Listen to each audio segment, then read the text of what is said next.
share, and subscribe. Now enjoy the Practical Guitarist podcast.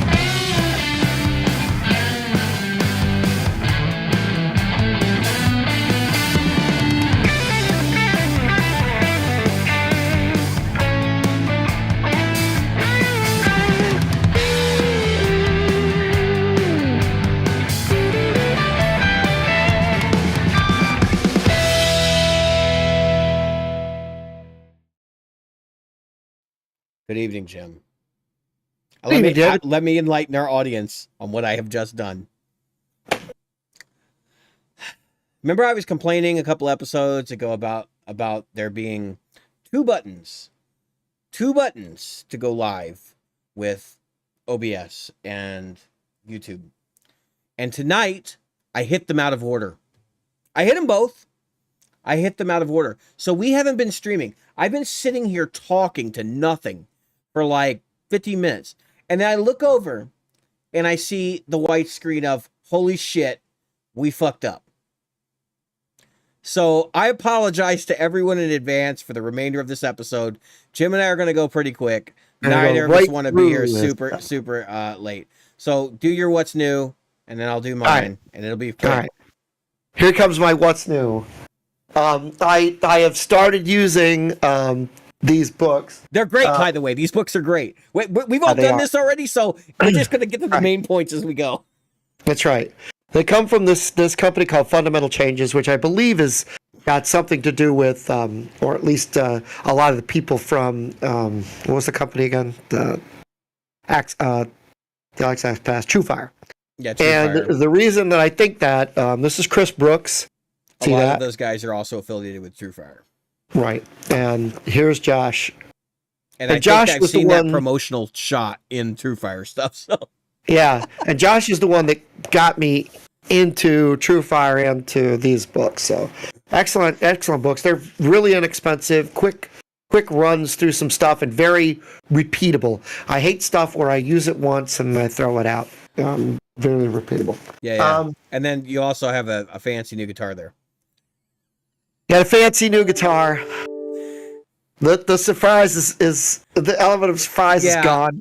Well, hey, listen. The reaction was, which one did you sell? That was my reaction. Right. So I sold my Golden Pearl. He's got a very beautiful quilt-looking flame top guitar in his hand right now. So I have this beautiful quilt flame. Look at the beauty of that flame. Yeah, it looks pretty good. And it is, believe it or not, my other one is almost as flamey.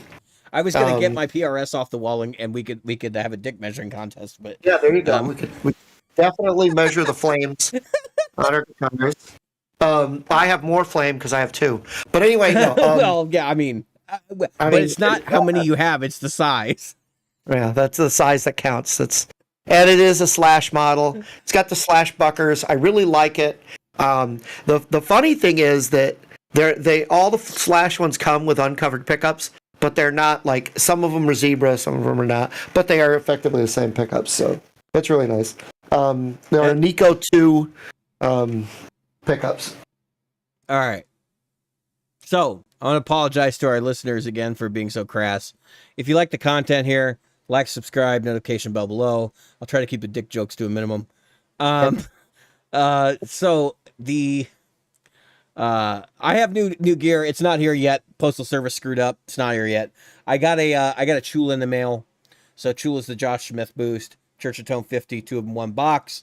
They don't stack. They're just switchable. And then one of the one that has controls on the pedal actually is just a volume knob, and it's like set more to a specific tonal range. It's a cool pedal. I'm hoping it shows up tomorrow, and I'm hoping it sounds great through my Amp 1 rig.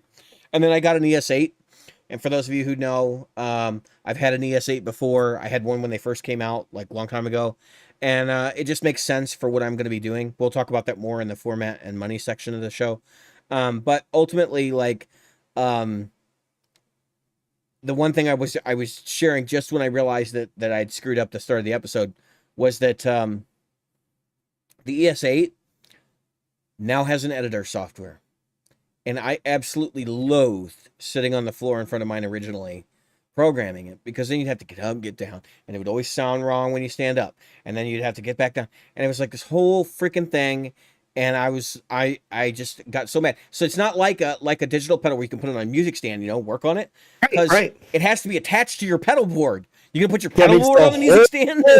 On a stand, yeah. Yeah, it's a 50-pound pedal board sitting on a music stand. Yeah. Yeah, you need a table. What do they call it? An architect's desk. Yeah, I mean, you really do. And so having editor software is going to be wonderful when that comes in. Yep. And there's been a long journey how I got there, and we'll cover that too. But that's just that's the what's new anyway. Yep. And my EP is out, and we'll talk about that in the gig report in the international market section. So, but anyway, you brought up before the show the Terry Kath Signature guitar, so I think we should talk about the Terry Kath Signature. I just want to talk about it quickly because a lot of times what happens, and I don't want to talk about two signature guitars. Terry Kath comes in at the top because Terry Kath Signature guitar, which is $20,000, it's not a cheap guitar, right? No, it's a custom shop. It's a $20,000 guitar, right? But you got to remember what they had to do. So they had to take a Telecaster, make it really nice, screw it up, put a bunch of shitty stickers on it, right? Because that's what Terry Kath did. And then take the bridge out, put a Stratocaster bridge in there, so you got to route the whole thing. That whole thing is like really freaking weird. That guitar is legitimately weird. Yeah, David can put a link in the chat there.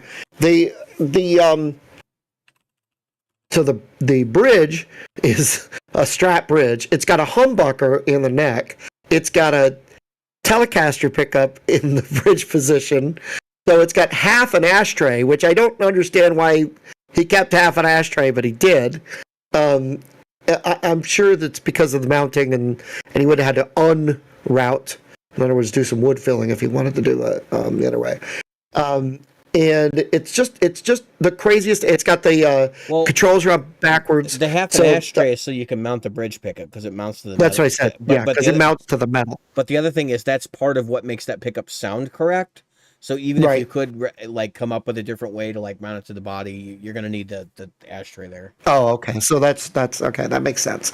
Makes sense. The whole coil and the way the magnetic coils are running there and the magnetic fit. So anyway, it's got a bunch of pig nose stickers on it, and it's $20,000, and it's a custom shop, limited to 50. They can't give these damn things away. There's one on sale right now for that I'm looking at. Yeah, it's for 17. It's $16,599. So it's $17,000. Normally, when these guitars hit the market, they actually go up in value right away. They don't sell for the retail price; they sell for above retail. This guitar's not, and I have some theories as to why. Yeah, and go ahead. I have some too. So go ahead. First, all the Chicago stuff I've ever seen with Terry Kath has always had him with a Strat, right? The black Strat. Now I know that he played a Telecaster, and that was a big deal. But a lot of the footage is with a Stratocaster, which is kind of weird. And some of it's black and white, so I'm not even really sure if it's a black Strat. You know what I mean? It could be another dark color. Yeah. So the other thing is, this guitar is kind of like under the radar. Terry Kath is a guitar player's guitar player, right? So people who actually play legitimately know how good that guy was. Right. I think there are a lot of people who buy these kind of instruments who aren't looking for guitar players. They're looking for Stevie Ray Vaughan. They're looking for Keith Richards. They're looking for, and even to a lesser extent, people like Yngwie Malmsteen and Jeff Beck, because I think Jeff Beck sort of gets into that guitar player category. Although he's sort of a household name as well too. So, I see the appeal, but this is weird because this is like one of those dudes that a lot of guitarists respect, but I think the people that respect him would not necessarily be like, I want a tribute model of his. Do you know what I mean? Like they would be, he doesn't have that kind of fan, I don't think. Right. He has more like the people that really respect his ability levels and will play his music on another instrument that they really like. And the other thing is so the pig nose thing, I've had people actually ask me about Terry Kath's thing with pig nose. And because we've talked about Terry on the show before when we talked about pig nose. So Terry was part owner of pig nose. which is why there's so many damn pig nose stickers on this guitar. It was an advertisement thing. Yeah. And I'm surprised the knobs aren't pig nose knobs, because he put pig nose knobs on his amps, and his amps were these like Bogan PA thing that was like really weird. And he was buying them and having them like sort of modified. They weren't really all that modified. They were sort of modified.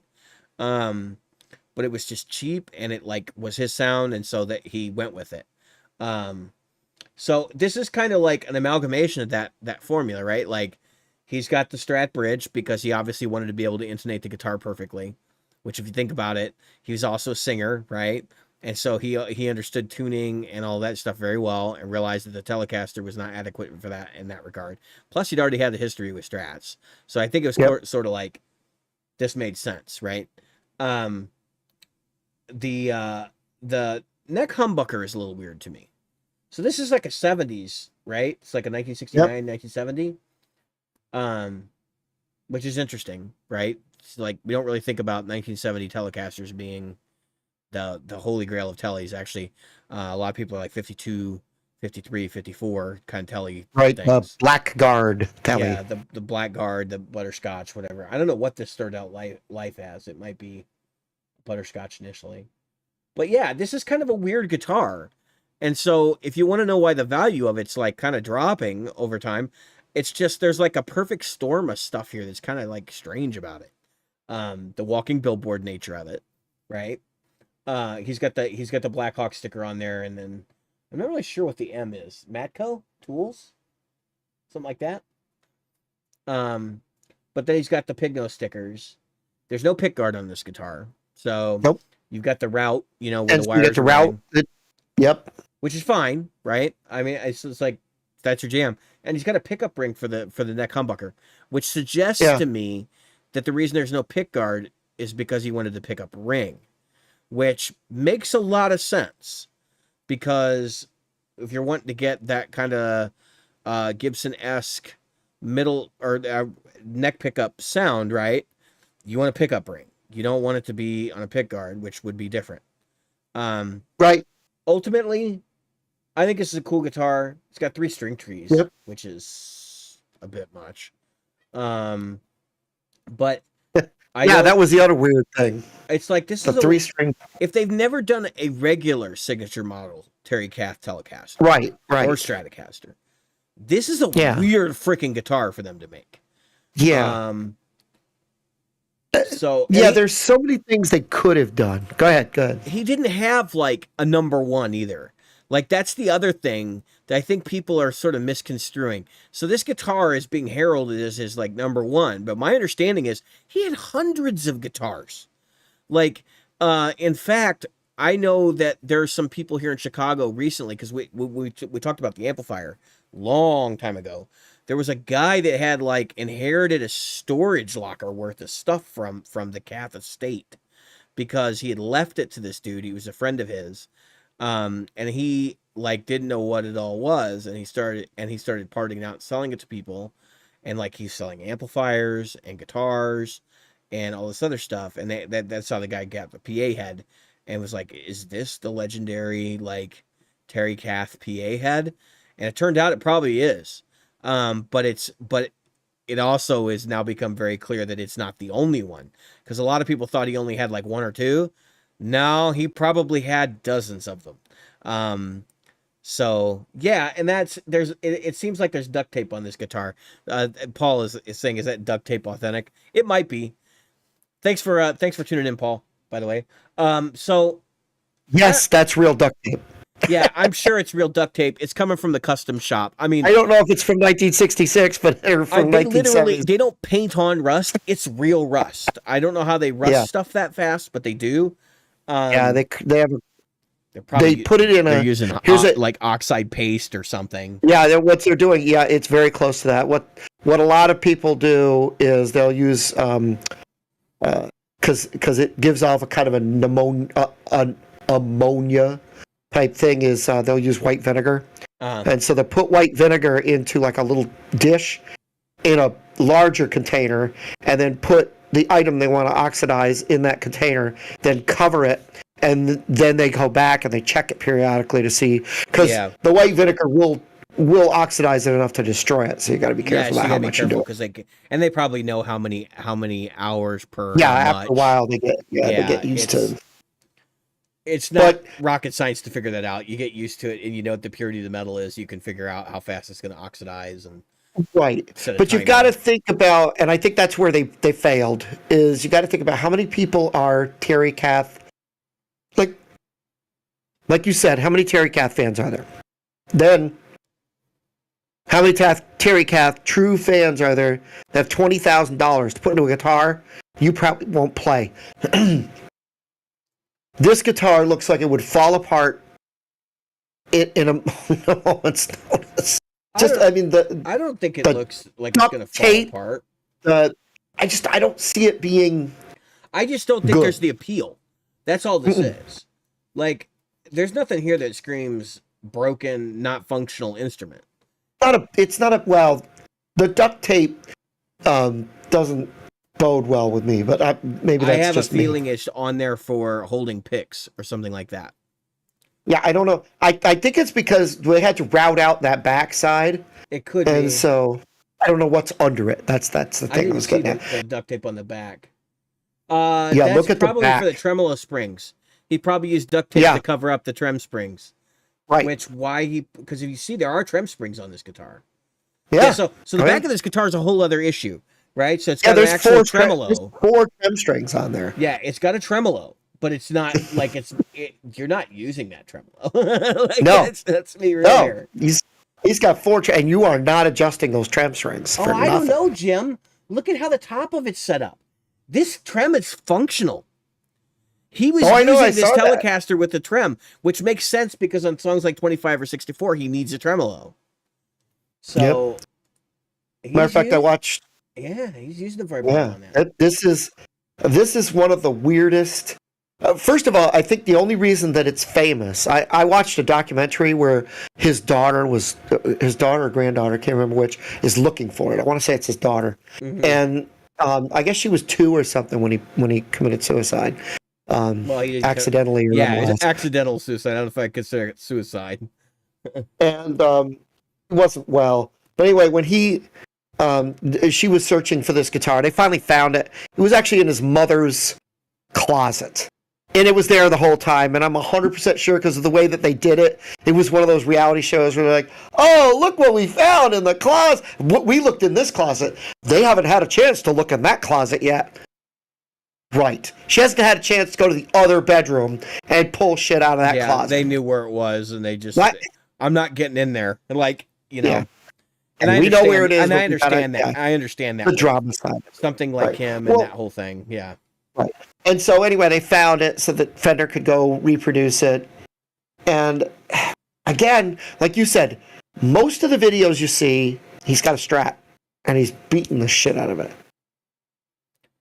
There are videos, live performance videos of him playing this guitar.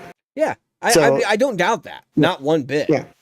But he doesn't I seem think like the Strat. he doesn't seem like a one guitar person. You know what I mean? No. Like never No. really did to me.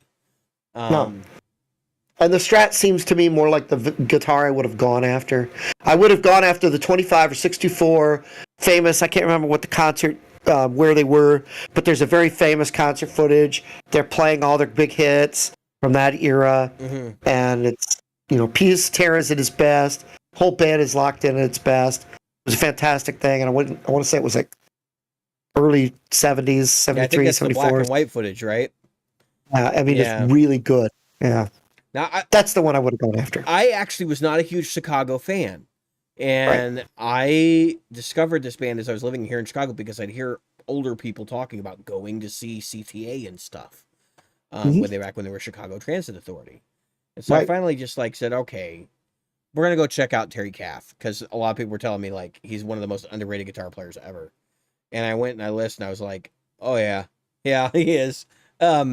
So I this has a soft spot for me, but I'm also in Chicago, right? Right. I don't know how the rest of the country feels about Chicago enough to buy this, and it looks like it may have been kind of a miss.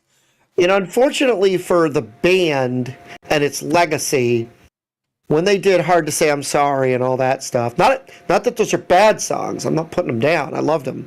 But that wasn't Chicago before. So it's like the Bee Gees. The people who loved the Bee Gees before Saturday Night Fever were like, what the hell's going on? There was definitely a little bit of infighting and back and forth as to what style that band actually was. And some great music came out of it too. So it's, you can't complain, but it's just, I can understand that. So, yeah. So there you go. Right.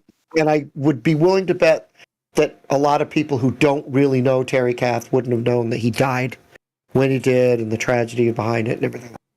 Yeah. I mean, I think that was really popularized by the Behind the Music.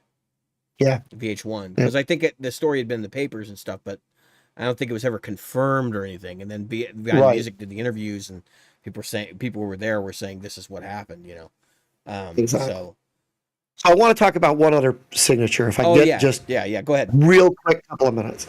So another signature guitar came out recently, and this one was $50,000, day one, straight up $50,000. Now, obviously when I say this number, most people that know what I'm talking about it's the Gibson Les Paul, the Greenie Moore Hammett guitar. They did a reproduction, and they cut out the middleman. They said, we're not selling it to resellers. Even Trogley could not get one, and they would not let him buy it. That's no kidding. But you know what? I'm completely okay with that. Yeah, and I'm going to go into the pluses and minuses of it, and why I think, and then I'll get off my soapbox.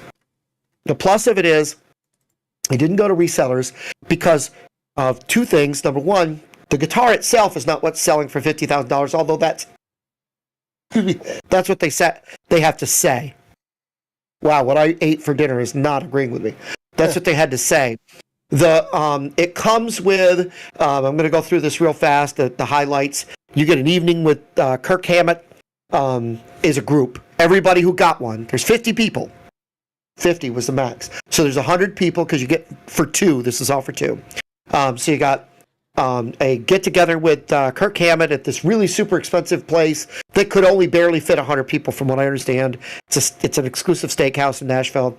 There's right down the street from the Gibson place. There's a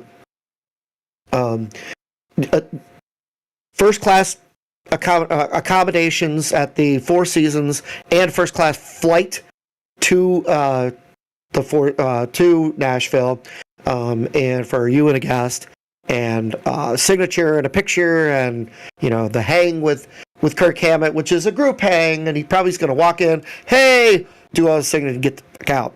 Okay. But the point is, that's all part of it. It's all part of a package. And you had to give those names that day. So if you were a reseller, you couldn't do that because you had to give those names as soon as you went to get you had to come up with the cash that day. You had 24 hours to come up with the cash. Even rich people have trouble coming up with $50,000 cash in 24 hours. I kid you not. So it was very exclusive. Yet they sold the whole thing out in the first day, and that's $2.5 million worth of Gibson Les Pauls sold in the day. And all I'm saying is, I'm not trying to be the Les Paul. I'm obviously a fan, but that's not why. I just find it funny because all these YouTubers are like, I can't even believe they wouldn't let Trogley buy one. Trogley had no intention. He even said on his channel, he had no intention of going. He didn't want to go. He buys, takes pictures, and sells the guitars. Well, it wasn't his bag anyway. But it's just funny to see the rant and raving. I like it because what they didn't do was, and I saw this just recently, and I can't remember what it was. I honestly can't, because it was like, okay, we're coming out with a limited number of this. They came out with a limited number of them, but they sent them to YouTubers first, and they went, give us some videos. They put the videos together, and before any of them were out on the streets, they were gone. So the videos, again, were all for the quote-unquote scalpers, the people who go and they bought them knowing it was extra flip. And the company and the YouTubers who all say that they've got these, and this is the thing I get, this is where I get into it was a Beato, and this is why I'm pissed about it. I'll tell you why I'm pissed about it with Beatos. And it's not Rick Beato I'm pissed at, but Rick Beato did a really good thing, because he got a $1,200 guitar to sell for $2,000, and now it's on $4,000 in the aftermarket. I think they're down around $3,000 now. In the first hurry, it was $4,000 in the resells. Here's the reason I'm pissed. The reason that the guitar was overpriced to begin with, and it was admittedly overpriced. Trogley got one, and of course he resold it. The $2,000, everything over, all the extra money, including what Gibson would quote unquote make on that guitar, went to Save the Music Foundation. Yeah. Beato's cut and Gibson's cut of the profits, all profits went to the Save the Music Foundation. That's why it was overpriced. That's why it Are you talking about the Beato Signature? Yeah, the Beato Les Paul double cut.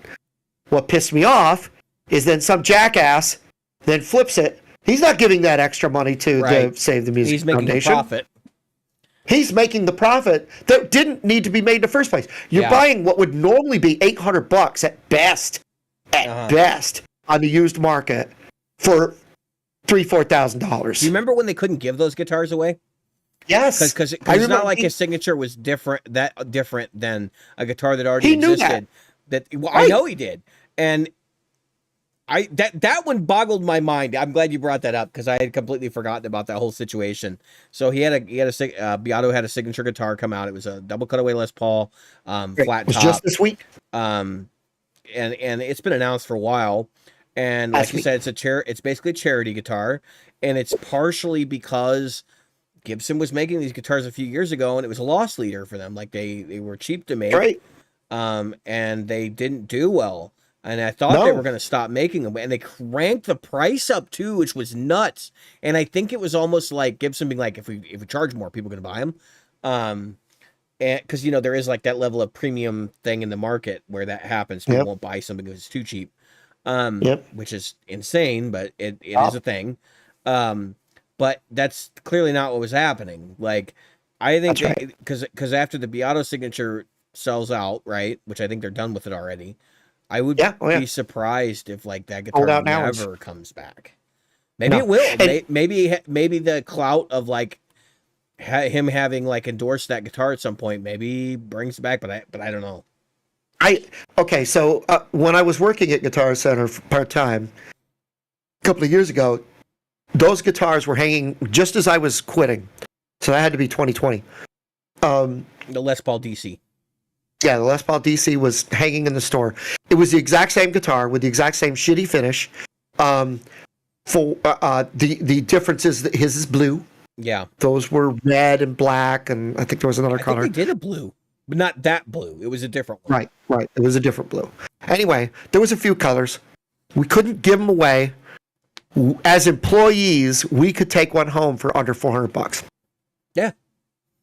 I mean, honestly, I really like that guitar too. Like, even with the finish being what it was, I was like, these are kind of cool. But I was like, I'm not going to pay $800 or $900 for a Gibson that's like, basically, if I decide at some point in the future to sell it, I'm going to be like bent over backwards on it, Right, and they had them in guitar and bass. I don't know if you remember, but I think the basses were on the blowout. I think Nick Bonger's actually bought a bass version of it. Yeah, that might be. And so my point is that people overpaid this, and again, the YouTubers who did these videos none of the Save the Music Foundation, Gibson, the resellers, nobody needed these videos. No one. Rick Beato only had to go, it's out, my picture with the guitar, done, they're sold out. Yeah. That's how fast it was. Yeah, but that's the hype machine is real in this industry. It is. Yeah. It is. It sucked. But I'm just saying, a lot of the hype is for the scalpers. All right, can I talk about the Kirk for a minute, just before we skip? Oh, yeah. Because we're going to go on to the next topic. So I think this is actually a really interesting concept. This whole idea of like an exclusive guitar that's not just a guitar; it's a guitar plus the experience. And I'm going to say something about that. This is what's funny about Gibson is they get certain things right. Like, so millennials, who is going to make the predominant buying market for them in probably 20 years, right? Not right now. Nope. If they still exist in 20 years, which I think they will, but I just don't know what they're going to look like. Right. So we're all about experiences according to market research. And I've had to read a lot of market research for work. So if we're all about experiences, this is the perfect thing to sell to us, right? This is not necessarily the perfect thing to sell to people who are older, who have to, travel might be an issue, all that stuff. Not to mention the fact that, if you're on retirement income, $50,000 pulling out of your bank to go do this might be a bit dicey. And like you said, it's difficult for rich people sometimes to take out $50,000 in liquid assets. So this is kind of wild. But I will say this. I feel like it's $50,000 worth of value. So you've got you got round trip airfare for 2 to Nashville, right? So that's first class. That's easily $2,000, give or take. Between $1,500 and $2,000.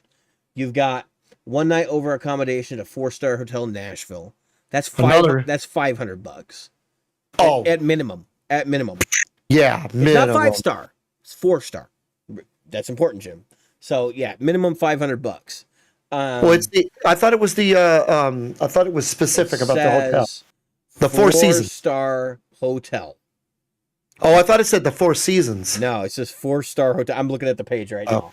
You get your certificate of authenticity with the signature from a member of Metallica, which that's probably worth $250, $300. Yep. You get the guitar itself, right, which is worth probably $25,000. Let's be real. Yeah. And these are going to be worth more than that because these people are going to hold on to these, right? Because they've had the experience. Yep. And you get the chance to have a one-of-a-kind evening with Kirk Hammett, and a private welcome reception with Gibson's leadership team, and you get to go into the Gibson garage. That's right. The vault. And the vault. So, and then there's also a commemorative gift collection from the Gibson garage. Yeah. So, you get a commemorative gift of some sort. Yeah. I could see this. I could see people actually going, you know what? There's $50,000 worth of value here. Yeah. I think there's more like $35,000 worth of value here. But that said, who am I to debate what you're going to do with your money, right? So I could see this being a thing in 5 or 10 years.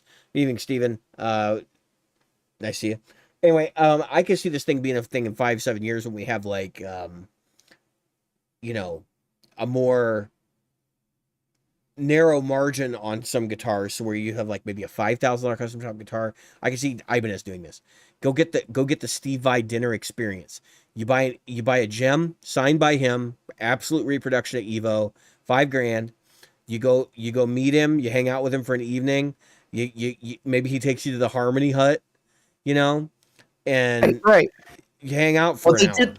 They did mention the place they were going to eat, if I remember correctly. Yeah, I'm not looking too deep into it. I'm sure there's videos and stuff about it too. So, yeah. But the point is whether the individual, it's always up to the individual what the value of the experience is. But the fact is that that's something you can't resell. It's just like the giving the money to charity thing. You can't resell that. That part of it is gone. That's yeah. It's an experience, right? Yep. That's what an experience is. And so, as apparently millennials are more interested in experiences than they are physical possessions, these kinds of things are going to pick up steam. I think we're going to see more of this. The other cool thing about this is, for everybody who bitches about Gibson's dealer network divvying up stuff before it ever hits store shelves, which they do. That is 100% a thing. That's right. This bypassed all of that. So this is where they need to be headed. And they also need to get out of this mindset that putting guitars in the hands of limited rare collector's edition, super special stuff like that gets out of the hands of the YouTubers when That's it right. should be going into the hands, and I hate to say this as much as I hate to, into the hands of collectors and players. That's right.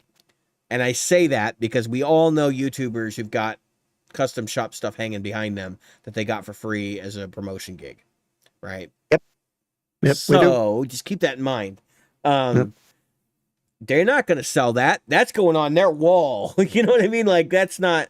Well, it's the same thing to them as that YouTube thing. You see them all with the little YouTube thing that's got the play button. Right. And hey, look at me. I've got 10,000 subscribers. Exactly. We're not even close to that. That's for damn I sure. don't- Which yeah. reminds me, like, favorite, subscribe. Yeah. Share this channel. Please, God. Please make our lives worthy. Please make our lives mean something. I'm desperate to make my life mean something. Yeah. Can we get the Arms of the Angel music going here? Yeah. Like, Yeah, that's as much as I'm going to sing without being yeah. All right. On to talking about how pedalboards are a money pit and formats. Yeah. So the name of the episode is Pedalboards Are a Money Pit, Jim. I don't know if I told you. Oh, yeah, I'm looking at it now. Yeah. I didn't. Yeah. I forgot that we were live, so. So the name of the episode is Pedalboards Are a Money Pit, and we're going to get, and you know what? Everybody's jealous of them. Like, I'm not going to lie. Like, I would love for people to just send me freaking gear, Steven. You know? I don't want people. I'll tell you why I don't want people to send me. No. I don't want people to take that the wrong way. So, like, let me put some context behind that. If I wasn't a YouTuber and people were just flowing me gear, like, I'd be totally fine with it. I'm not a YouTuber, first off. Let's just make that really 100% clear. I'm a musician, first and foremost. And, like, I like gear, right? So send me some shit. Right. But on the other hand, I don't want to be bought and sold for somebody to send me stuff. And we've made that clear throughout the history of the show. That we don't do endorsements, really. Here's why I don't. I'll talk about that in a second, Stephen. Here's why I don't want gear sent to me. I am the type, and you know this by knowing me, I get optional paralysis. I can't. That's why I can't. That's why he has 4 Les Pauls, folks. Because there's not really an option there. He's going to play a Les Paul. Yeah.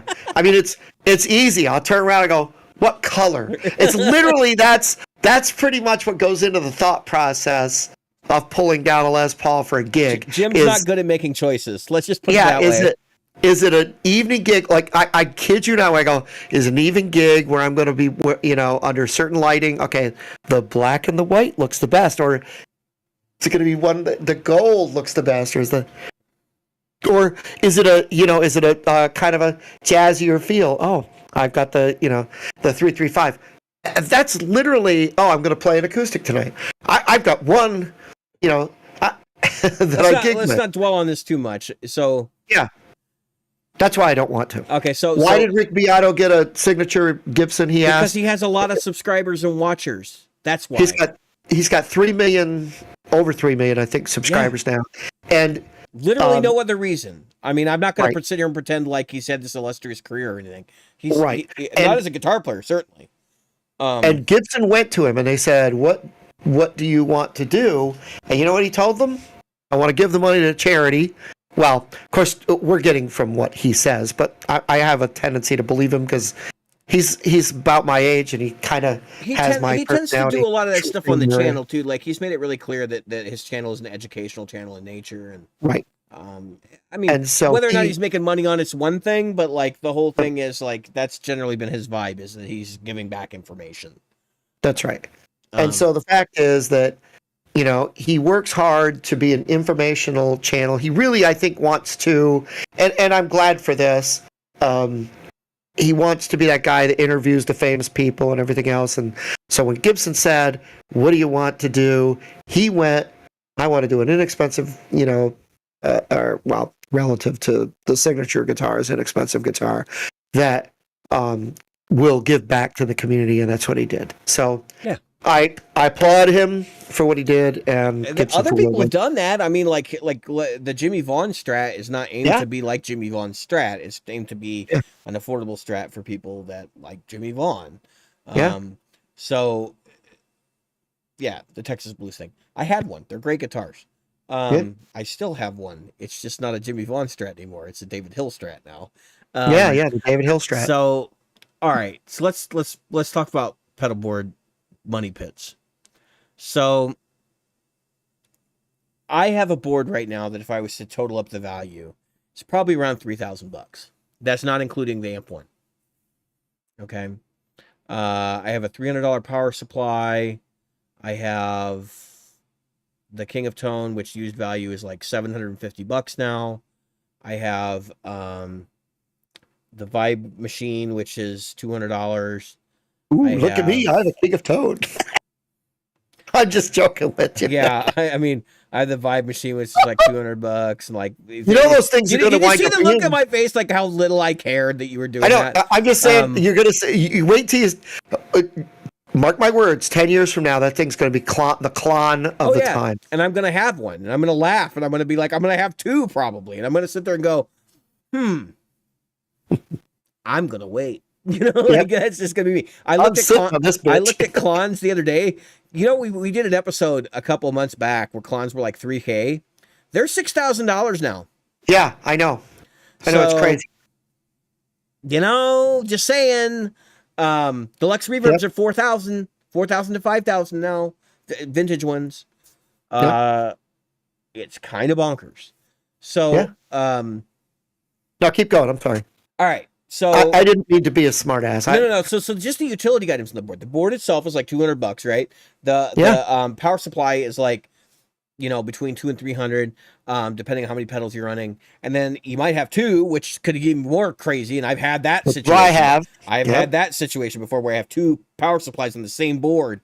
And then on top of that, you've got your interface box. So if you have like a breakout box where you plug into the whole board and it's got cables that run to the actual pedals, so you don't have to, like that's another $40-$50. So at the end of the, or you make your own, which is, $35 worth of parts.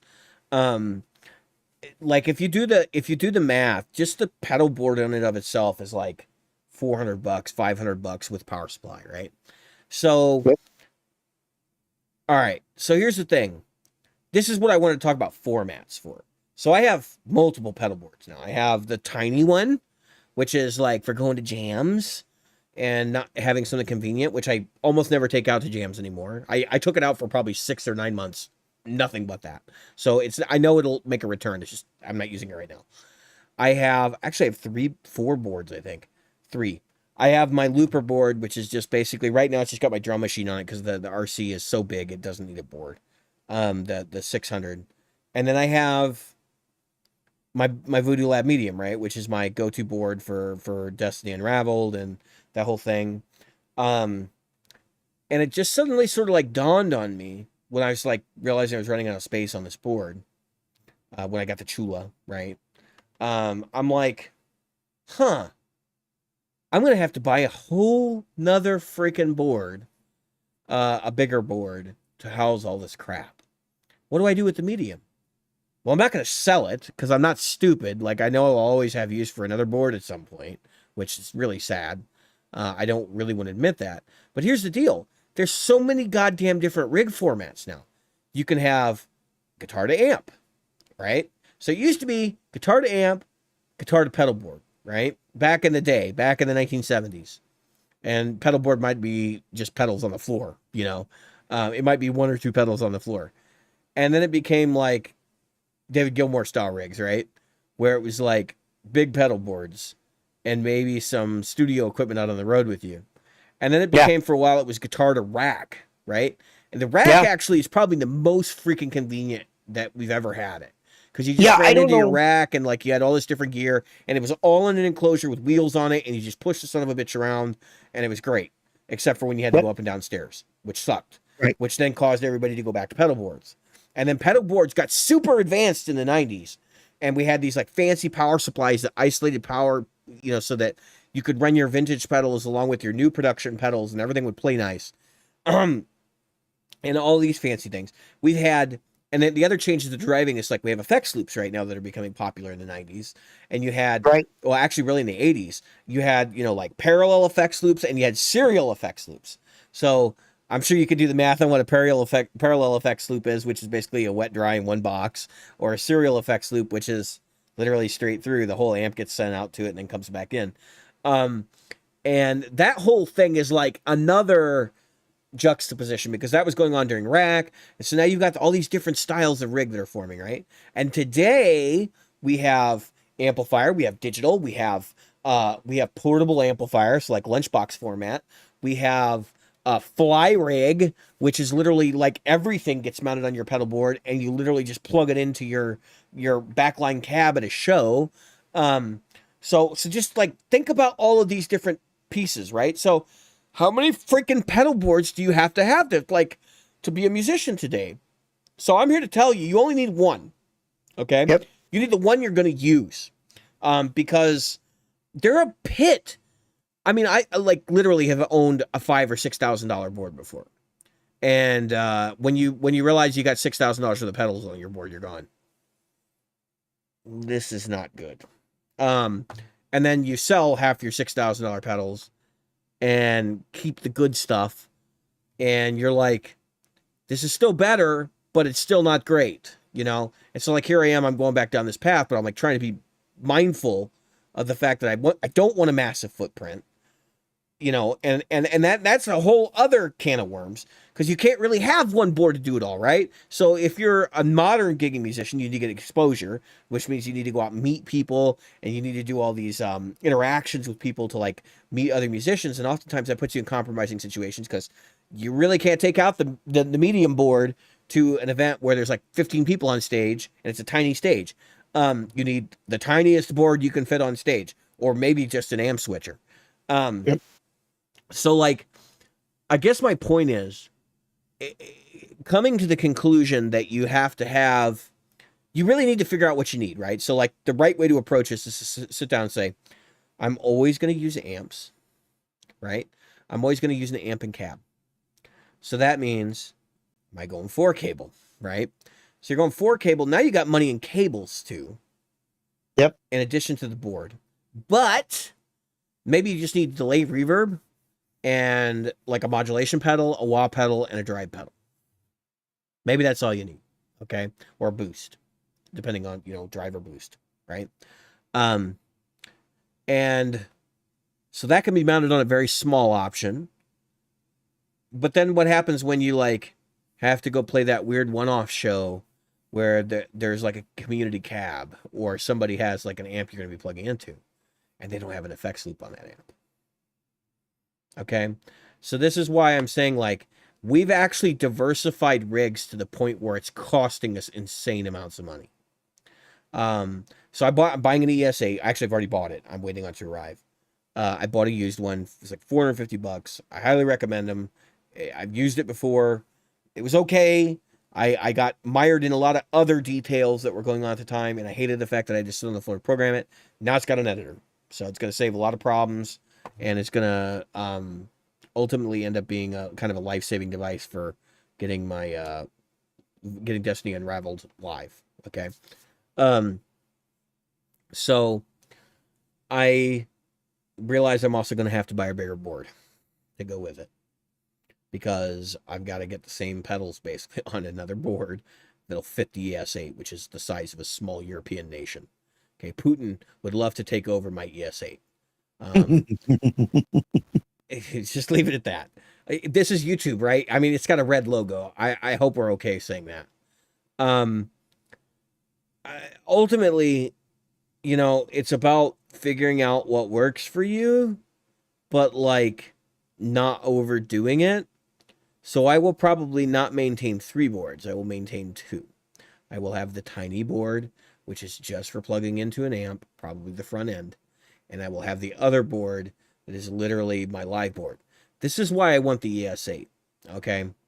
Because it's going to solve some of these format problems.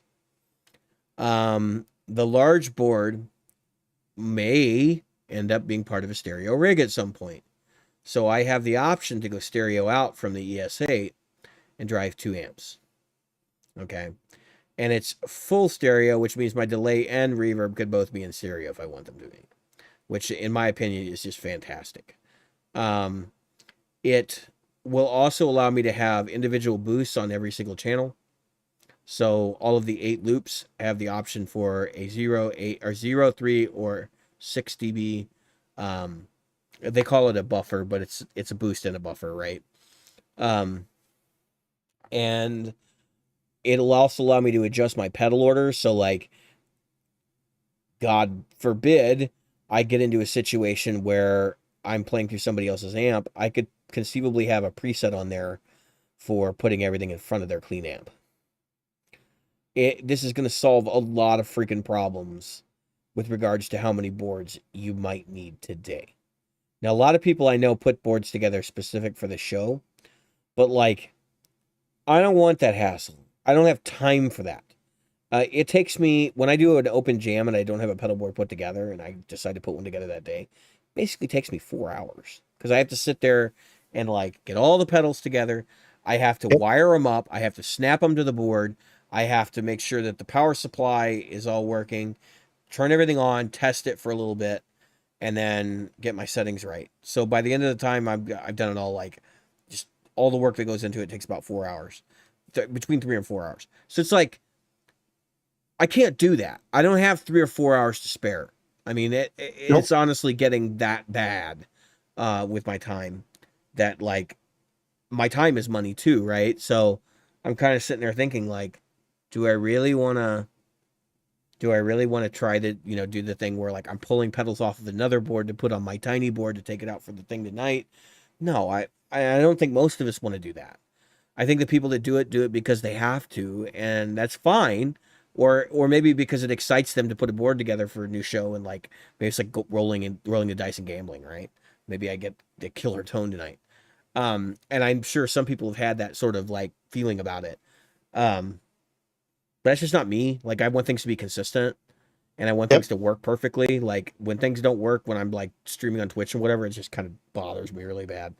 Even though I can roll with the punches, and I often do, it's just it's like this could be better than it is right now. And I sort of have that mentality about it. So, all said and done, I'm going to be selling my MC6 and my ML5, which was the other looper configuration I had from like earlier this year when I put together that super programmable board, which was really cool, but it like, I don't know, the tones really weren't what I wanted. And I realized the board, like right before I put that board all together, I took my analog board that had no switching system on it whatsoever out, and we did a rehearsal with it. And I was like, this thing sounds so fucking good. And then I took it apart, and I was like, oh God, what the hell were you thinking? After I put it all together with all the other stuff, and then like some of the new pedals I got were cool and did interesting things, but like they were too gainy in one case, and I just said, you know what? I don't need this thing to be uber programmable. I just need it to work. And I was kind of mad because I was like, I took all this opportunity, spent money. I got all my money back. I'm just gonna be real with everybody. I got all my money back when I sold, but it was like, this was an experiment and it failed. So this is gonna be the best of both worlds. I've got all the pedals from that analog board plus some other ones that I didn't have on that board. And it's going to be through a switcher that is more easy to use, I guess, in a lot of ways, because it's all one package. And it's going to solve format problems, because that's ultimately what we end up spending on. So actually, this is a clickbait title, right? Pedalboards are a money pit. That's clickbait, because it's not really that pedalboards are a money pit. It's like, yeah, okay, so everybody's going to have a pedalboard, right? Like, even if you only use like a compressor, if you're a country guy or whatever, you're going to have something to mount it on, because you're going to have probably a tuner with it, right? Or maybe you're going to have a boost pedal or something else that you're going to be driving an amp with. Point being, pedal boards are not the money pit. It's the formats. It's the different crap you have to get through these situations. And the formats are just as varied as the playing situations that drive them. So, I encourage everybody to like sit down and do a close analysis before you start spending money on pedals and stuff, because it's the fastest way to go bankrupt, because it's buying little things over and over. And it's also the, like, in a lot of ways, is the one that will also suck the most of your time, because you have to build a board, right? Sometimes, and if you're cutting cable, you're going to cut your own cable. And I think people lose track of that, right? So I know people are like, guitars are so expensive. Amps are so expensive. Your board is probably worth more than your guitar or your amp. Pick one. Most of the time. Most of the people's boards I see, even when they got cheap pedals, right? So they got like the $99 drives and stuff, and I'm like, you realize your board's still worth like 750 or 800 bucks, right? Plus your power supply, plus, you know, the cables and your all that. Like by the time you're all said and done, if you got a pedal train, your board is probably $1,000. And it's the little details. In fact, I was at Good Time Music this weekend, and Pat was taking a board to work on for a customer, and as he was looking at it, like he's like, yeah, the devil's in the details, and that stuck with me because I was thinking about it. I was like, yeah, it is, because like the power supply even now is like $300. So because of inflation, like these prices look heavier than they are, but it's, you know, still like it sucks. And I think most people who are practical don't want to go down those paths. So Jim, you want to talk about your pedal boards in this context? Like, Well, yeah. So obviously, I have the Kemper, which is pretty much a pedal board in itself. Yeah. And the only thing I add to it is I have the Expressions pedal. Yeah, so you got a $2,000 pedal board right there. Mission. Yeah. So there's $2,000 plus my wah, because I use a separate wah, so the Expression can be used for other stuff. And so that's $2,200 pedal board. And then if you take now my other pedal board, you'd think, well, that's a lot of money, blah blah blah. Well, the other pedal board, which doesn't go directly to the PA, because it's not a it goes into the amp that's on in the background. Yeah. So I'm close to $2,000 with the power supplies and wires on that pedal board too, and I still have to put the wah in there. And I'm not counting the most expensive pedal. I'm taking that off because it is a lot, just like your King of Tone. It's a lot more money than the other ones. So a $400 pedal would offset the what do they call that when you've got your mean and your whatever, but your average. Yeah. So I've got an average price in the 100.5 category, but I've got 13 pedals on that board. So 2 power supplies. So I'm not messing around.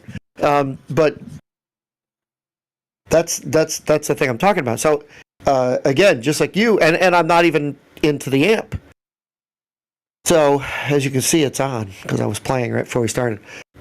I don't have where I want to spend that kind of money on a on another pedal board.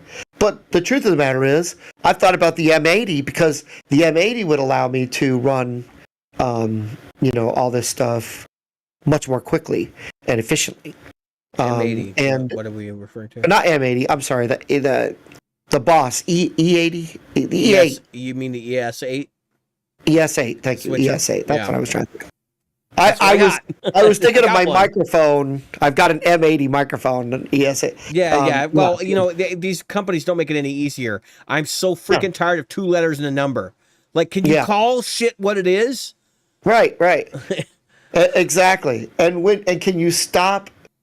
Can you stop trying to make a better? This is the thing I want to say. Stop trying to make a better. What do they call it? Stop trying to make a better wheel or hammer or whatever it is. In other words, the most basic of items. Stop trying to make a better one. It's fine. A hammer is a hammer is a hammer. I mean, you can unless you're actually like an ES8, like unless you're going to add more channels or expand on what it can do mixing wise. Because it's got an internal analog mixer on it. You can actually hear the relays clicking it's kind of interesting. Like when you really think about what that means, you could improve that, but you shouldn't like sacrifice functionality at that point or add new like software functionality unless it's going to be operably better than the previous model. Correct. And it's always got to do, like I said, with that thing. It's just like we go back to the Terry Kath. Is it really a market for it? I think Boss sort of kicked themselves in the nuts with the ES8, to be honest with you. Yeah. There is a market for it because like the gig rig exists, right? We know people are buying that thing because that company's still in existence. And actually the guy I'm buying my ES8 from has a gig rig. It's what he moved up to. So there is a market for this. People do buy them. I've had one. Other people buy them. There's enough on Reverb. You can see used ones. So people also sell them. And it's funny because most items will sell for 2/3 of what they do new now. That's sort of the rule of thumb. These are going for $450. That's not 2/3. Okay. That's significant value drop because I think a lot of people think they need this and then they buy one and they realize, nope, I don't actually need this. And I did that with the MC6 ML5 because the features I really would have liked to have, like having stereo operation, I didn't have them. And it kind of kicked me in the nuts a little bit. And the other thing was like, oh, this is going to save me so much space. But when you get the unit in hand and you look at it and you go, this is significantly bigger than I thought it was going to be. That's another part of it. And then you can't mount the ML5 underneath the board because you have to get to the buttons, which I would have just preferred it to be like hardcore MIDI, programmable, no buttons on it, just a box with a MIDI cable. So I don't feel bad for having owned it. I just it wasn't the right solution for what I'm doing. Like that would probably be really killer on one of those Schmidt array boards, but I'm not going to spend $600 on a board or $700 or whatever those things cost because they're expensive. I already have the power supply and stuff, but still, the Schmidt array boards are $700 for like the board. Oh yeah, and they're fantastic. They're tour grade and everything, but I just would not. That just seems crazy. It's a little much for basically what amounts to, in other people's standard practice, a literal piece of plywood. I know they're not made that way, but they've got extra features and stuff. But like, you can do the same things with a piece of plywood. So, and I think there is a marketing thing on component to remember about all this stuff too, Jim. It's like a lot of people think like, and I've had people tell me, oh, you got 3 pedals, you need to put them on a board.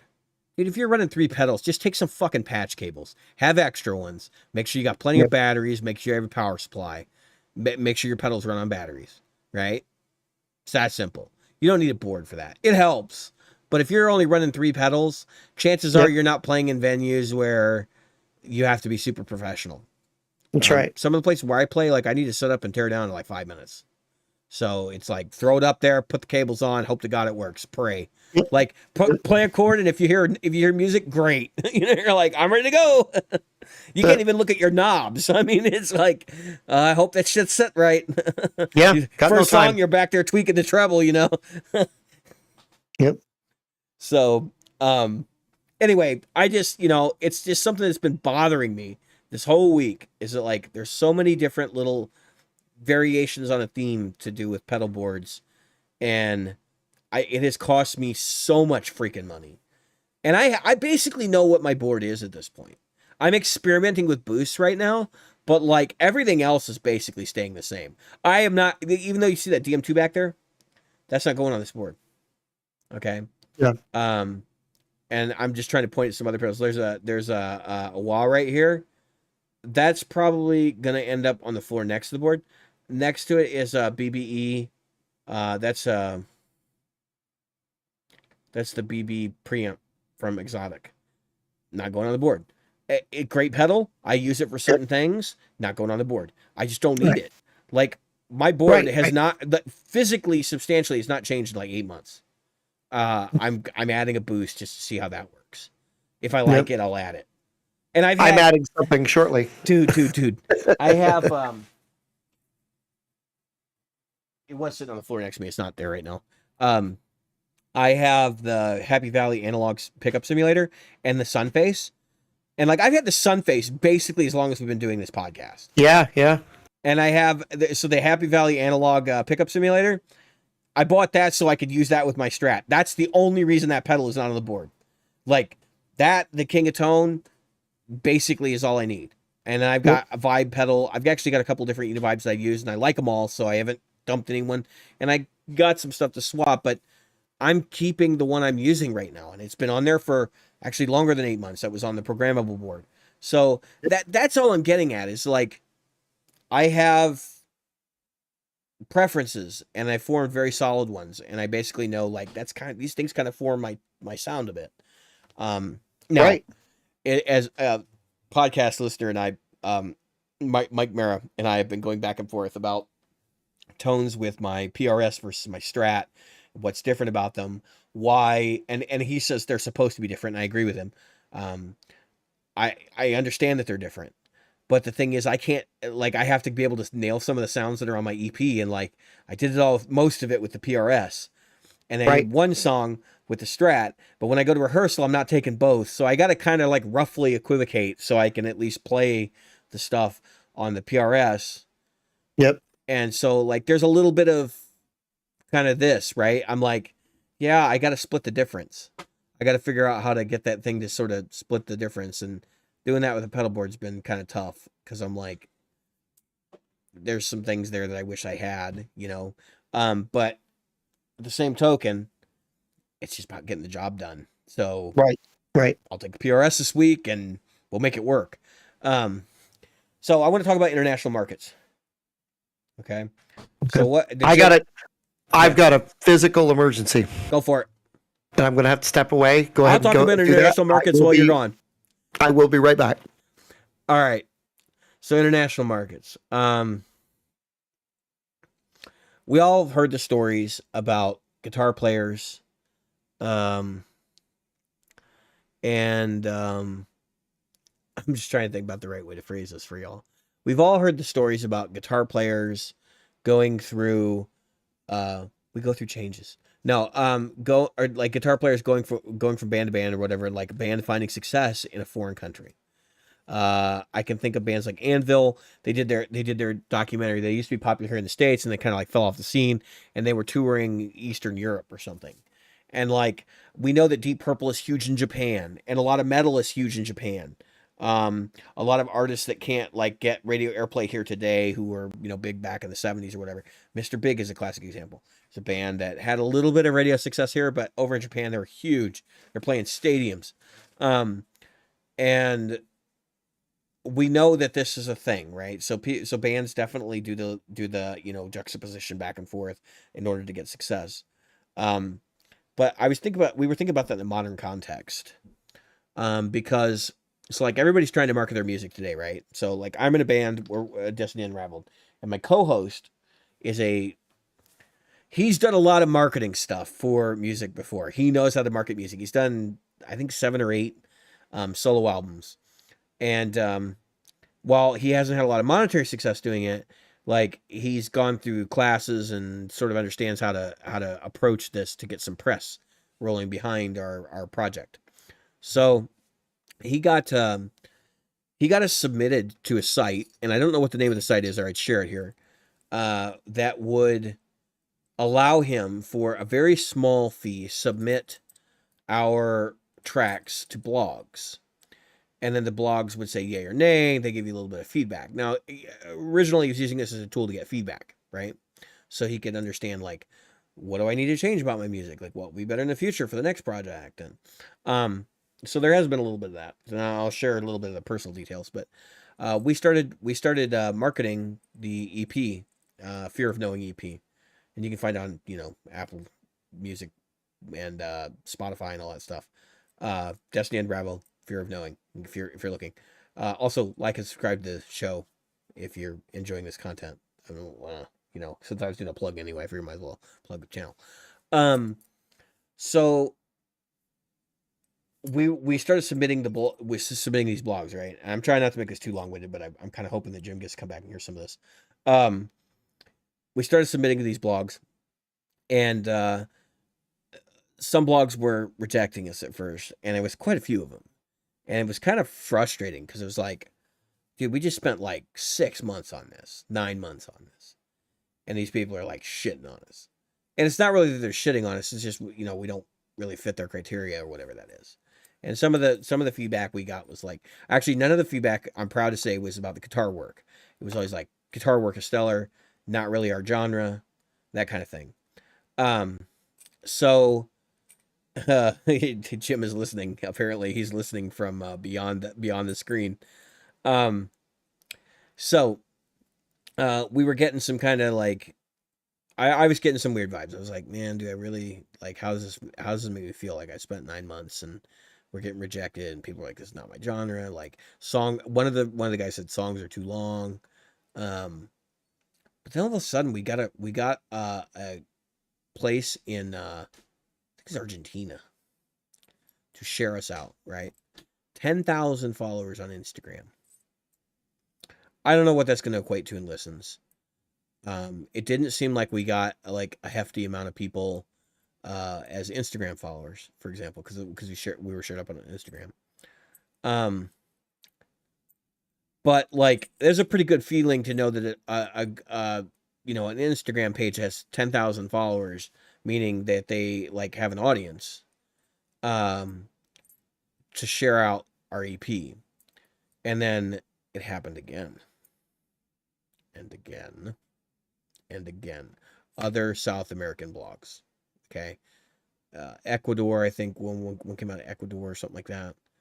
And then there was like a couple in I think we had one in Mexico as well. Because there's a rampant like hard rock scene in South America and Mexico. And basically south of the US border.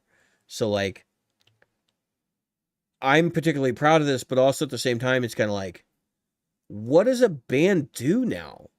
When you find out people down there are responding, like, what do? Do you seek representation? Do you call up, and be like, hey, look, we got some grassroots support growing here. And we, these people are actually interested in it. And so we think maybe there's an audience here. Like, how do we not exploit that so much, but like, how do we get our name out there more down there, right? Like, do we try to partner up with these blogs? Do we, so the other thing is like, we're looking at criticism. It's like, even the ones that are sharing us out are giving us good criticism, right? So like, they are very positive, but they have some like, could be better if you do X, Y, Z, right?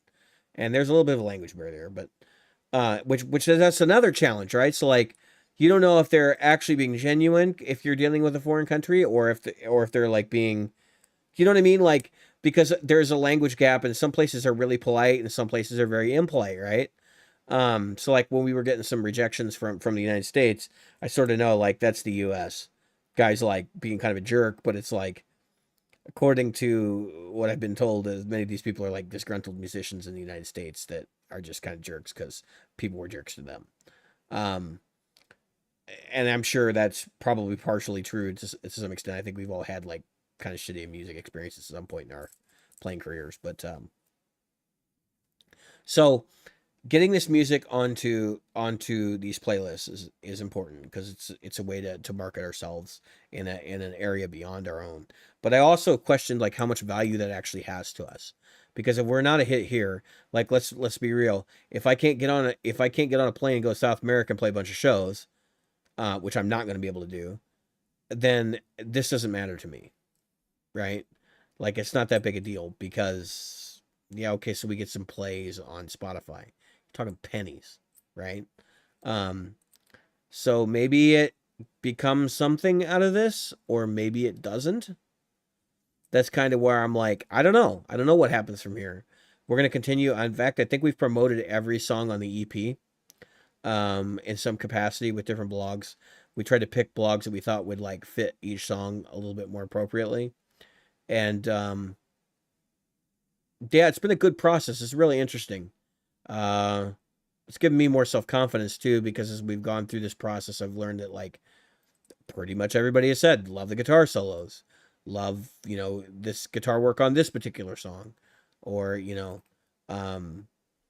guitar is the highlight, those are the kinds of things that we're getting back. And like, that makes me feel good. Right. I'm glad. Like, I'm solid. At least I know what the hell I'm doing. Like, it's kind of the, I'm glad I jumped back when I did, because I was listening. Sorry, folks. What I ate was not agreeing with me, and I apologize wholeheartedly. But as I watched, as we often do when we go to that room, I was listening intently, especially on your stuff about South America and such. And here's what I'll say. Greg Koch has like a little local following, right? He's got these little dinky pockets, right? But when he goes to Europe, the guy's a sensation and people love him. Yeah. And I can say this as far as Brazil and South America and Central America, which is obviously Mexico, there is a gigantic market that America didn't tap for the longest time. And the things that the American, and I want to go directly to this because I've been thinking about this all week because you were telling me about this, and I apologize. I've had a lot of crap going on in my life. Oh yeah. And I haven't had a chance to really talk. We've both been busy as hell. Like it's not. I know. But this is where I want to say something. Back when Rush, I'll never forget watching. I can't remember. This was a while ago now, probably 8-10 years ago. But Rush was talking. I think it was an R40 or one of their things where they went to live in Brazil or live in one of the. So I have the album, and in the outtakes, Geddy Lee was like, "We didn't even know we had fans in Brazil." And Iron Maiden, same thing. They were like, "Yeah, Rock in Rio is a huge deal." That was and it's just this massive festival, and it's bands from all over the world coming there and playing hard rock music, and it's like 75,000 people gather, or some nonsense to watch this. And it's incredible. And they don't just go for the headliner. They're not just there for They're Maiden. there all day. They stay all week. Some of those people get tickets for every single day. And they are rabid fans. I mean, just rabid. Yeah, everybody wants to get that Rio ticket because that's like that there will be support there if you go to Rio. Right. And so my point is, a lot of Americans don't know how huge the market for it used to be we're big in Japan. Well, now we're big in Brazil, Europe, Japan, Ecuador, right? Yeah, I mean, it's about finding the place that's gonna fit your music the best. But it's also, right. But so that's the challenge I'm speaking to, though. It's that's easy to do, right? Like you can find a place. That's not hard. Right. But here's what I'm going to get to. So a lot of people, because I was watching it on a podcast. I kind of want to get this guy. I can remember. I got to get my memory to click back, roll back, and grab this thing from my memory. But so this guy was talking about the fact that they were going to Brazil for this thing. And they're like you guys. They don't have the big American no infrastructure whatsoever. Nothing. It's like Anvil going to Eastern Europe. Bingo. But the difference was they had all the upfront money to go to Brazil. And the reason I remember watching it was because there was a bass player or a drummer, I can't remember which, who was like, yeah, I'll be ready. And then he wasn't ready. And then they went. It was a drummer. And luckily, they found a guy that was a big fan that stood in for their drummer, went, and they did the show, and it was very successful, and suddenly they were taking off. So it's kind of like I'm reminded of this guy. You probably never heard of him. There was this guy. I don't know. He was from Seattle. His name was Hendrix or something. Yeah, Jimmy. Yeah. And he couldn't get a foothold in America to save his freaking life, and he went to England. And that was the same for Debbie Harry. And that was the same for Chrissy Hynde. And that was the same for a lot of these people. And it was hard because that is a dedication to go where you don't even know if anything's going to happen. Yeah. And suddenly it explodes. Now, that said, we're in a different world now. That's what I'm saying. Older, today is a different world, right? Right. But I say that because now you could do all your stuff here and yet still go down there to play shows. Right. If you can get a promoter that's willing to pick you up down there and one you can trust, obviously, to get you onto those big tickets. I mean, these are big tickets. I was shocked because the band, to me, but again, you know what band this is going somewhere. So a band I didn't think I'd like that I really enjoy is Ghost. Okay, Ghost, I Yeah. saw the Ghost, and I was like, I I'm gonna hate remember when I them. tried to get you to listen to Ghost, and you're like, Yeah. guitars are too compressed. Yeah, that's I it. just laughed. And then I listened to it because obviously on your recommendation, I sat down and listened to it. I was like, the hell, I like this stuff. So anyway, and I really like it. Um, uh, uh, you You probably like the later stuff more than I do, though, because I like the really gritty, Right, the ugly, really- like dirty, like Right, beginning right. stuff. Yeah. Yeah, I like the newer stuff. But that said, there's a German band that's really Rammstein. Yeah. The sex rock Another band. band. Didn't think I'd like it. I loved it. I thought it was hilarious and funny at the same time, which are two different things to me.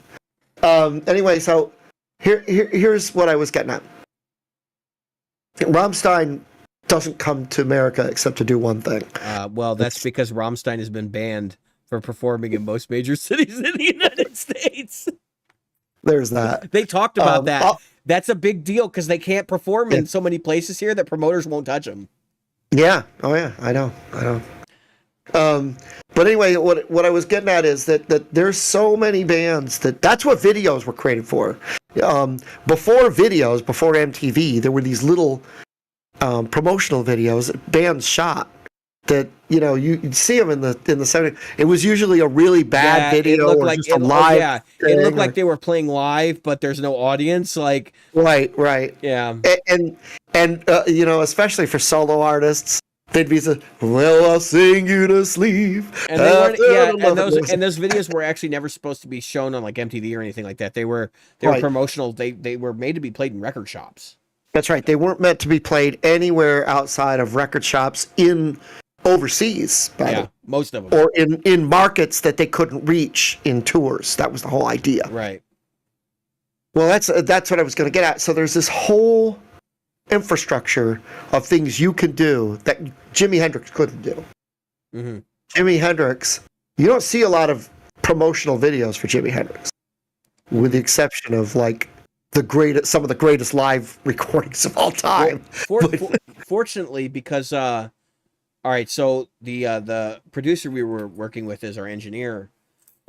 He has connections to Latin America, and he also has connections to the UK.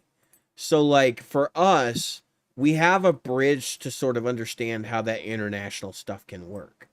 It would help to have a label to be able to, like, negotiate and insure and arrange for some sort of South American thing for a band that is doing this. I don't think we have enough support down there. Well, not yet. Do anything like that. But the point is, the market is hungry. And we might be able to do something eventually if we were able to tap into that. But that's the thing. Like today, people think their music is not marketable.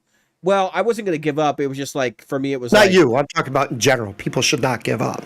Yeah. Like if you got something, and you'll know if you have something. Do you know what I mean? Like you get that feeling. You're like, somebody's going to like this.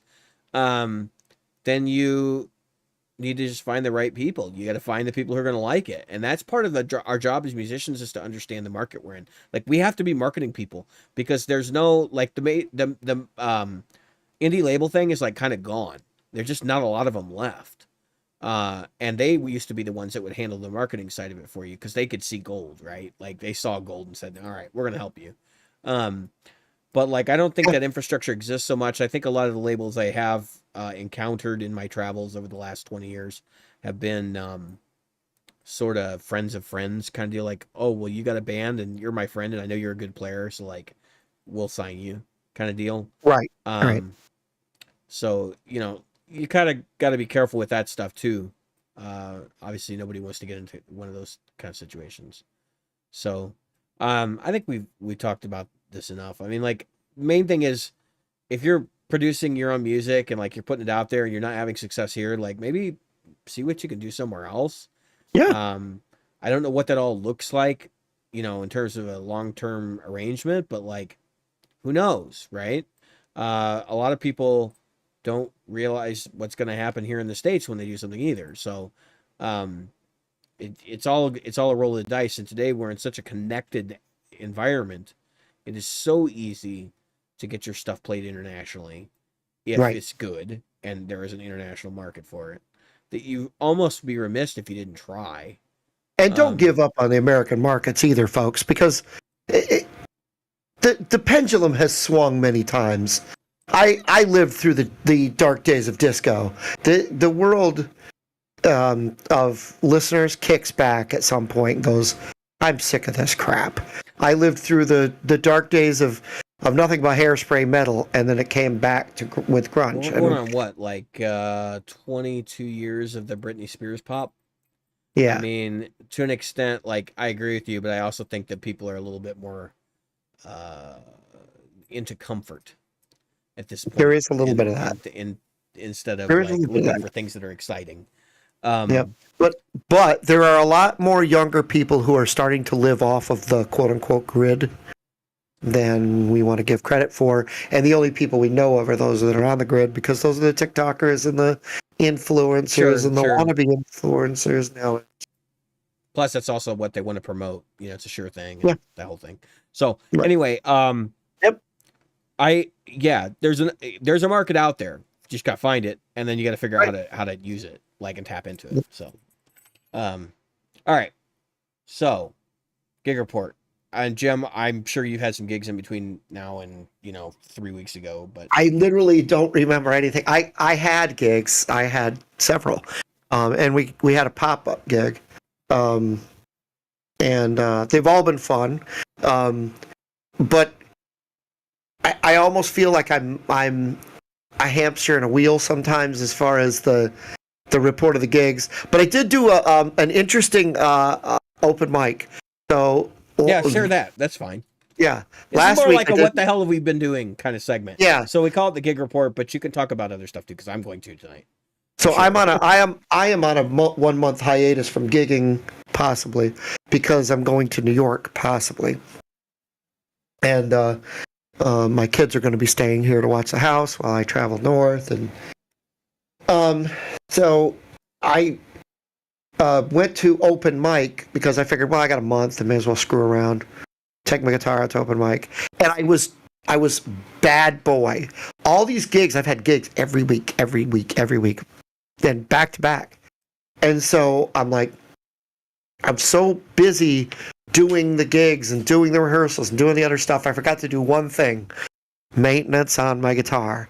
And so what did I not do? Change my strings. And so when I had some time off, what should I have done? Change my strings. So I bring number one to the gig. We get there. I play my, I don't remember, second song, third song. And I was supposed to play some of the outro solo. It was Comfortably Numb. And I hit the chords, the part where he goes, it's just a little pinprick, there'll be no more. What? And when I screamed, when I did that guttural scream, I hit the strings a little hard. Pew! There goes the D string. And it looked like I was stop tail. I was ready for the. So it was a stop tail, and I was able to keep going. But what I couldn't do was any of that. I could do little pieces of it, but so I did play. It doesn't look like it, but I did play some of the parts of the solo.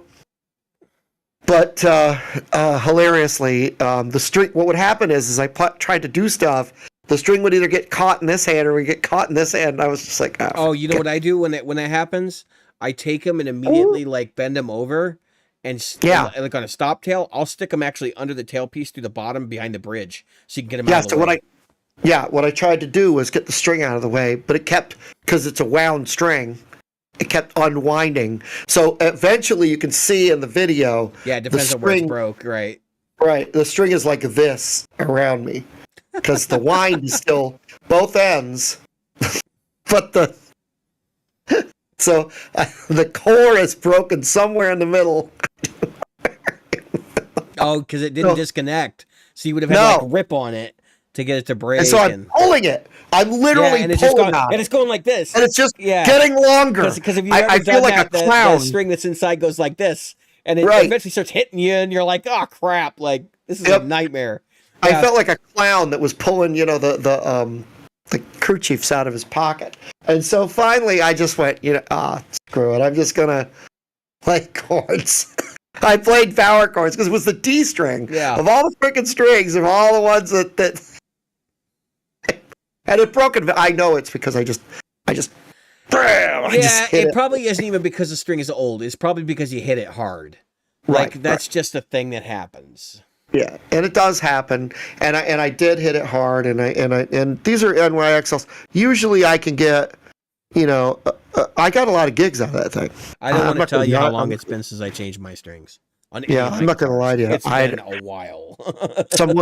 someone would slap me if I had a guitar tech, they'd slap me upside the head. You changed it. I don't think I changed my strings since the spring. So somewhere in the spring. Yeah, and that's about the same for me. Yeah. Sweaty gigs and all. Like it was fun. It was funny. And that's when I did those before and after pictures because I figured, well, I may as well take the strings off of that one because I've been beating them up too. And so I took the strings off of both of those, and then I did the fretboard on the gold top. So that's why I did that. And then I just did the fretboard on this one because this one, that's a 2020. It's been in Guitar Center's inventory that long. Brand new, never sold. And so I took it home and gave it a bath, so to speak. Okay, so I went to a guitar show this weekend. Mm-hmm. And I just want to share a little bit about things I saw. So, like, a couple things. So I was there super early because I wanted to be there when they opened because I wanted to see like what was there, like before people start buying shit and it starts walking out the door. So I was there like an hour early. I hung out in the hotel lobby. I was just chilling, watching the news, like looking at my phone, doing Instagram, like the whole thing. And then I could hear down the hall, like, the lady that was running the front desk, and she was fighting with one of the booth guys, and like, I need that chair. No, I need that chair. Like it was this whole thing, and I was like, this is hilarious. So I go over there and I pay my $10 to get in, and I walk in and I'm like, I've been to this guitar show before, and I look around and it's the same people, and it's so funny because so many of the guitars that were there last time that I was interested in were just sitting at other booths. Like they were just getting traded back and forth. Yeah, being like traded back and forth between different booths. So there weren't many pedals there this time. Like that's actually what I would have bought at a guitar show because buying guitars at a guitar show is just you're asking for trouble if you don't know what you're doing. And I do know what I'm doing, but it's like I didn't have any money. I had no business buying any guitars or anything like that. So I saw a couple cool things go out. Like I saw Les Paul Standard go out for like, I don't want to see how low it was. It was embarrassingly low. And the guy behind the table was like, yeah, okay, I can take that deal. But things I did see that were kind of funny. So like I went to the back table and there's a couple pedals on this table and I look and I like see this Boss Super Shifter, right? Not a pedal I like or anything. But I see it and it's got a tag on it and I swear to God it said $20. And I was like, I was like, is that $20? Guy's like, yeah, I'm getting my wallet out. Like I'm literally doing this and he goes, but it's not working. Oh, okay. Right back in my pants. Like he says, got no back plate. And he's like, there's something wrong with it. And I'm sitting there in the back of my head. I'm going, I could fix this thing. But man, I am not fucking spending $20 to see if I can fix it. Yep. I saw a Metal Zone. So I don't own a Metal Zone. I've owned Metal Zones. I do not currently own a Metal Zone. I saw one for $50 and I was like, should I make this guy a lowball offer of 40? Oh yeah. and walk out with a Metal Zone. And I was like, no, I'm not going to do that. Which this is all good because I bought an ES8 instead, which I'm sure I bought a guitar. So I know, right? Anyway, there was some cool stuff there. There's a guy who was selling vintage tubes. He had like an old amplifier filled with vintage tubes. And he didn't have prices on anything, so I wasn't even about to be like, hey, how much do you want for 606? Like it was gonna be a nightmare. Yeah, he's got no prices. Well, he's got a tester and stuff there too, so he's probably taking them out of there, testing them, and then handing them to you. So I don't know. It was the whole thing. And what is funny to me is when you go to these guitar shows, like how much stuff is actually there that isn't out on the table for you to see. So I watched a guy walk up to a table and he's like, "Hey man," he's like, "Oh, you don't have any tellies?" The guy goes, "No, I got tellies." He's like, "You don't have any tellies on display?" And he's like, "Hang on." And he goes in the back and he pulls out 3 cases. Okay. And he starts opening them up in the floor and he's like, "Here's this one. This is an MIM. This is an MIA. This is an MIA, signature model." I forget what they were, but it was like, what the fuck, man? Like, I'm not gonna walk through a guitar show and be like, just stop everybody and be like, you got a Telecaster? Like, got any tellies? Like, and the guy's like, "Oh yeah, right under the table here." Like, what? Why wouldn't you have that out so people can see it? There was another dude that had Reverends. Okay, he had Reverends and a couple other guitars. He's got a guitar store, right? He's got them out, like the regular guitars, like the Strats and all that. Reverends are in cases in the back, and they're like half like unsealed, so you can kind of see what's inside. And I'm like, that's a East Sider over there. There's a Telecaster. I'm like, how much do you want for that? I'm looking, and it's like $1,000, and I'm like, maybe if it were 800, because I know it's probably used. But you could say to him, Oh, I could have, but I'm like, I don't really want to spend $800 today. So it's like, okay, so yeah. But I did get to see I got to see some cool stuff. There was a lot of like vintage Gibson there, like 60s era SGs and stuff. yeah, Most of those did not stick around, and some of them were pretty reasonably priced. I saw one with 4,000. And I think another one was 3,500 for an SG. Now these were like 1970 SGs, 1969 SGs. So they were big guard, nothing like yep, like super crazy, but right, um right, but still nice guitars for the money. One of them had that Gibson Vibrola, and I think the other one had a the like Bigsby style Maestro or whatever. So it was like, okay, honestly, if I'd been in the market, like I would have been like, yeah, okay, let's talk. Let me play one of these. The other thing that I saw is like no amps, right? And that's one thing bothers me because like I go to a guitar show. Guitars are interesting, right? But I can pick up any guitar and pretty much get it to kind of go in a direction I want it to. Maybe not yep, the direction that like it's like I'm not gonna pick up a Les Paul, play Strat parts, right? But I'm gonna like be able to make a Les Paul sound like a Les Paul. It doesn't matter whether it's new or old. It just doesn't matter. Strat, I can make right. it sound like a Strat. Doesn't matter if it's new or old. Telly can be a Telly, new or old. You're getting the point here. But amplifiers are my thing, right? So I'm walking around here looking for amplifiers. If you remember the last guitar show I went to, it's the same one. I almost bought an orange.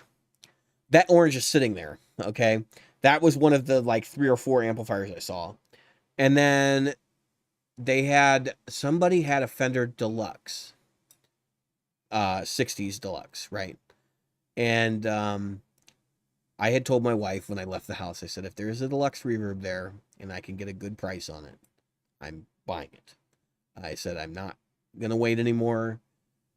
The prices are already getting into the stratosphere. They're $4,000 and $5,000 now. It's crazy. If I can get one, it would be like a miracle at this point. But I would pay like $2,800 to $3,500 for one.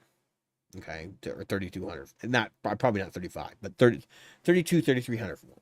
Right? Yes, it would be a stupid purchase in the perspective of short-term finances, but like realistically, it will scratch the itch that I will never ever get the opportunity to have scratched ever again in my life, because I am not going to buy a $4,000 amplifier. It's not going to happen. Or a $5,000 amplifier for that matter. Especially not a 1x12 22-watt vintage amp. Yep. But if I saw one right now, I know that ship is sailing, and I'm cognizant of the fact that that ship is sailing, right? So it's something I've always wanted to like dabble in, and so I might be persuaded. The other amp I would be interested in is a Silver Jubilee, and not like the reissue, but like one of the smaller ones. I don't want the 100-watt head. If you can give me a 50-watt or 25-watt, very good. Right. The only Marshall I saw there was an Origin 5, and they wanted $300 for it. And I was like, I am not buying a 5-watt amp. It just doesn't make sense for me from a financial perspective. Right. Couple Soldanos were there. You can't afford a Soldano. I mean, Nope. without knowing you, I would just assume you can't, because they're $3,000 Nope. to $5,000. And that was the range of prices for the Soldanos I saw at the show. There's a Mesa Boogie King Snake that's been there for a while. That was at the last show. They want $5 or $6 grand for that, for the Santana Edition Mark One, basically. Cool amp. Is it worth $5,000? Is $5,000 cool? No. And of course, your round out of normal, like kind of crazy, like hand built stuff was there, which is interesting. I saw some guitar bodies, so like a lot of parts bins. I saw some guitar bodies for $50 a body, and I was like looking at them real close. I'm like, how many pieces is this? Like, because I'm thinking like, on down the road, I could buy one of these Squire necks for $50 and a body for $50 and have myself a decent guitar for, $100 plus whatever electronics I throw in it. Not a bad deal, right? But then again, you're at a show, the neck's off the guitar, so you can't really sight it to see if it's warped, because it'll change when you put strings on it. And so it's like, Plus, you don't know where the bodies came from. Bodies could be off of Squire. They could also be off of, what's that, guitarfetish.com or whatever. Which I'm not saying those are bad. It's just, you don't know what you're getting yourself into. So it's like, I'm not really going to mess with this too much. But, like, it was interesting. It was cool. And then lots of old rack gear, which I had my phone out and was, like, looking through to see what things were. Because there is some old rack gear that I would like to have that is like copies of other things that I was like sort of like going back and forth, like, is this worth it? Like, is this worth it? And at one place they had like digital recording stuff, and it was like what the table had like two. It had an ADAT era, I forget who, maybe a Lesis interface, something like that, and it was like $20. And I'm sitting there going, does this thing work? Like. How many bits? Like, because it's that old. It's like, is this 16-bit? Yeah, exactly. Yeah, but it's like, if it works, if I can get drivers for it, might be kind of cool to have around. So, anyway, it's like a swap meet. It's a swap meet for musicians. Unfortunately, it's a swap meet for well-off musicians who can buy guitars on a whim. I don't think most people who go to a show go in anticipating they're going to come out with a guitar. Which is why it's kind of shocking to me. I don't see more pedals. I don't see more books. I don't see more of the paraphernalia that would just, conceivably fly out of there for reasonable prices. Because you can buy that stuff used. Right. Like, that's what I don't, like, all of the stuff you're going to see at a guitar show, unless they're a dealer showing, is going to be some guy who's collected this stuff through garage sales and Craigslist, who's got a collection of stuff that he's not using, that he's willing to part with, and maybe hopefully trade to get something else. And he'll pay enough money because he's got enough stuff to put in a booth. I'm ashamed to admit that I could have a booth. I have enough stuff that I could price things and go have a booth. But at the same time, it's like, I use everything I got. I mean, honestly, in some capacity, I use everything I have. So that is what it is. If you're not familiar with guitar shows, you can actually go on to Vintage Guitar Magazine, and they have a show calendar. And so most people try to get their shows in there because that's how people know where they are. So you might want to take a look at that. And I'm looking, maybe there's a couple more shows coming up. There's one in Kankakee, which is a drive for me. And there's one in Indiana. So, and I think there's also one in Rockford. So I might try to like do some other show coverage. It's interesting. And I know regionally they'll all be different. Like, you go to the one in Indiana, you're going to see totally different stuff. And I just know that because I have family in Indiana, and I sort of, have a feel for like how different music is in that state versus Illinois. And it is quite different, especially metropolitan Illinois. Oh, yeah. So anyway, I think we should wrap it up. If you liked what you saw tonight, you can like, subscribe, and leave us hate mail. We do have a Discord.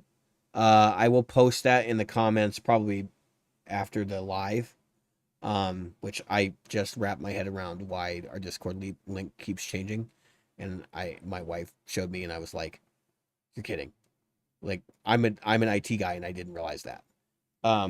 So anyway, long story short, we're gonna get that straightened out, and then like, subscribe, hit the notification icon. If you're listening to this on podcast app, of course you can follow your chosen podcast app, and we're available on Podbean as well. We have 246 or 47 episodes, so there's plenty of back catalog there, folks. We've got one episode for every subscriber almost. Are we up to 246 subscribers on YouTube now? 269. I mean, I'll share with our listeners, like, our audience is relatively small. We have about 400 core listeners. Yep. Who are people that listen both through subscription to the podcast and on YouTube. Yep. And what's good is it's regular. It's consistent. Yeah, you guys like it. So we're still doing the show for you. Because I don't think Jim or I really has time to be doing it right now. But we're making it happen, okay? So the episodes are going to be a little bit infrequent for a while until Jim and I get our feet back on the ground. But maybe this winter when things sort of settle down for gigging season, like we'll be able to be more consistent. So I've been David. I've been Jim.